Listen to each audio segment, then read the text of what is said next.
तर तिकडे नांदेडच्या विष्णुपुरी प्रकल्पाच्या पाणलोट क्षेत्रामध्ये सुद्धा झालेल्या मुसळधार पावसामुळे विष्णुपुरी प्रकल्पात 92% जलसाठा या ठिकाणी जमा झालाय। त्यामुळे पुढील वर्षभरासाठी आता नांदेडकरांची तहान भागणार आहे। पण जिल्ह्यातील इतर लघु मध्यम प्रकल्प आणि कोल्हापुरी बंधारे भरण्यासाठी आणि सिंचनाचा प्रश्न पूर्णपणे सुटण्यासाठी मोठ्या पावसाची अजूनही प्रतीक्षा आहे।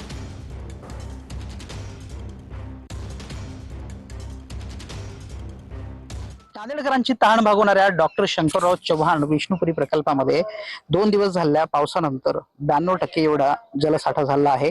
48 तास सलग जे विष्णुपुरी धरणाच्या पाणलोट क्षेत्रामध्ये पाऊस झाला आणि त्यामुळे 35% केवळ जिवंत साठा असलेल्या धरणामध्ये 2 दिवसामध्ये 92% एवढी पाणी पातळी झाली। ही सगळी मोठी जी काही प्रकल्प आहेत, इतर मानार असेल किंवा इतर जी प्रकल्प आहेत, त्यामध्ये आणखीन जलसाठा व्हावा यासाठी मोठ्या पावसाची एकूणच जी आहे ते अपेक्षा शेतकऱ्यांना राहणारच आहे। पावसाची शेतकऱ्यांना प्रतीक्षा असणार आहे।